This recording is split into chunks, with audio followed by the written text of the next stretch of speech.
the HR unit. Given the over 1,000 employees that we have, and trying to correct a number of inefficiencies, if you will, within that department, and to try to improve our management in that area. These were positions that were included, shared previously with the board, budgeted, included within our budget, our board-approved budget, and these are the positions that have been organized as they have under Mr. Palmer's leadership to advance the goals and the objectives that we have for that unit to improve service delivery and to improve recruitment of the diverse staff in the system and to help us advance HR. Okay. Any discussion, questions? Ms. Mosby? Again, I'd just like to say that reviewing the resumes, some individuals do not have the qualifications that was posted on that job posting. And I just want to make sure that that's heard, and I'm not going to be supporting these positions. Any other questions, comments? Just to be noted, so noted in the minutes that I once again will not support these positions because I feel that we're looking at restoring positions, services at the schools. So I just want to note in the minutes that we're not supporting these positions. I'll note for the record that the board unanimously approved the budget that made these allocations to these central office positions instead of to the schools. People are, of course, entitled to change their minds, but this plan was in the strategic plan, which the board approved, to the board budget, which the board approved, and Dr. Rivera is simply carrying out that plan. Personally, I'm again pleased to see him not simply putting plans out there or talking in general terms about how he's going to reform and improve operations, but he's actually making it happen with structural changes within personnel, as well as with policies and initiatives for the schools to work on. So I'm happy to support all three of these appointees. Mr. Chair. Yes, Ms. Murphy. My actually surfaced at a meeting we had the Finance Committee with the superintendent, and I'm sure he can speak for himself.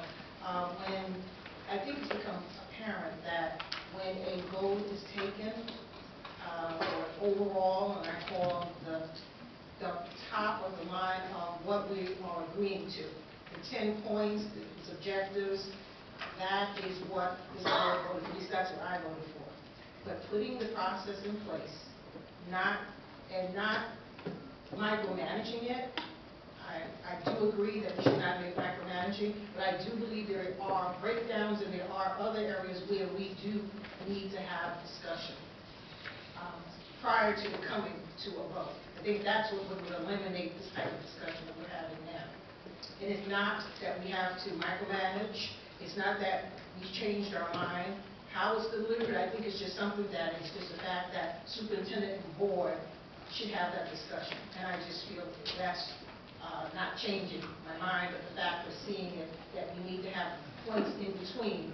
We kind of check in, we're actually looking at how it's happening, not second guessing and not micromanaging the superintendent. So there was no change in my mind. All right. Ms. Mosby. And again, there's not a change in my mind either. It's just that I state that the process was not followed, the same as all these other processes. The hiring process was not implemented in these hires. And if we're going to be consistent, if we want students to be consistent with policies and processes, we need to make sure that we adhere to it with these hires as well. And plus the qualifications. I'm looking at what is on that job description, what's the qualification, experience level, and so forth. And I reviewed the resume. I asked for the resume because it was not part of the package in the first place, but I did ask for it, and I reviewed it. Some on here does not, the qualifications, they're lacking. It's not as extensive as what was on the job posting, and I was just concerned and curious as to who all applied, because it's not fair to individuals who submitted their resume for a job with the experience, and then by one person, they're being eliminated. So I didn't change my mind either. I'm just, stating that the process was not followed. That's all.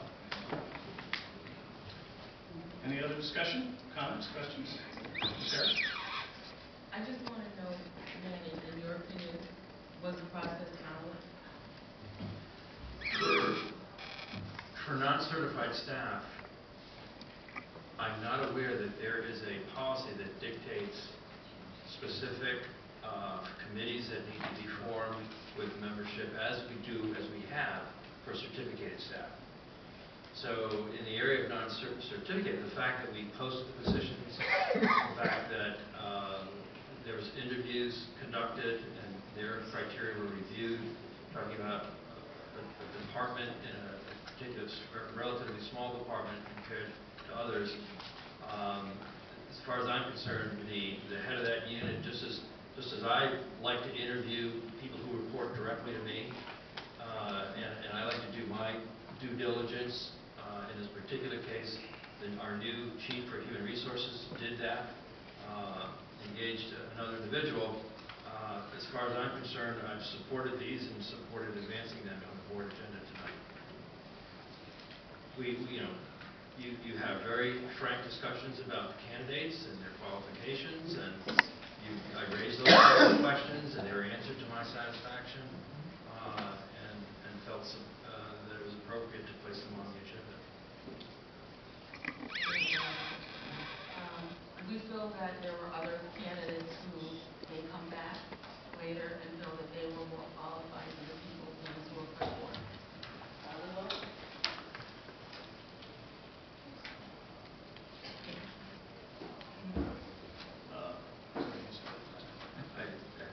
You never know what people will do. Well, I guess I asked that because it seemed to feel very strongly that people were not qualified. So that's what I'm asking, because, things like that have happened. I mean, obviously, it could happen.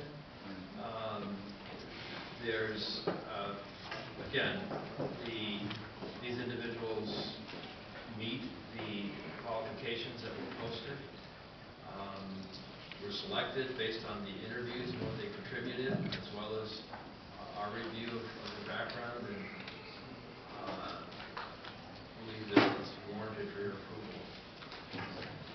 Ms. Forbes? Since there seems to be some disagreement on the different processes, and I have to say, I've been on the board 2 years, I'm not particularly, I can't say I'm familiar with them in any level of detail. Maybe at the next board meeting, you just have like a little tutorial. I know Mr. Palmer's recent arrival. Mr. Delewski's not here tonight because he's on a well-deserved vacation, but he's been here for some time. Tony Done's been here for quite some time. I won't say the number of years, Tony, but maybe the three of them, because give that consistency and say, look, this is what the process is for. I don't even want to just say certified, because that means a lot of different things, but this is what it is for a principal, an assistant principal, or now what's called a curriculum instruction specialist, maybe housemasters, and then various central office positions, just so that there isn't this level of misunderstanding, and we know exactly what the process is, so whenever another hire comes in, we can just look at this and be like, check, check, check, check, and there's no questioning. We will do that. If we can. I mean, I would imagine it would be too much work, and then there's no confusion as to what exactly the policy is. It's there in writing, and there's no question. Well, we have Mr. Sedona here tonight, and he's been with the district for a while, so maybe he can share some light on what it was in the past that, was the process.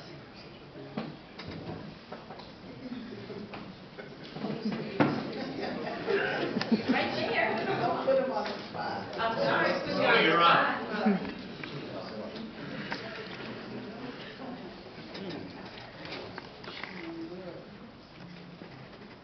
In the past, as the best of my knowledge, every position involves more than one person interview. Site-based, When I was principal of Norwalk High and we hired secretaries, it was always the principal and a couple of people to interview. When we introduced secretaries in central office for the curriculum department, there's always 1 or 2, 3 people in the interview process. Thank you. Thank you. Any other comments, questions? All right. We will therefore proceed to a vote. Excuse me. All those in favor of approving Barbara Nielsen, Joseph Rodriguez, Chris Little, please indicate. 1, 2, 3, 4. Opposed?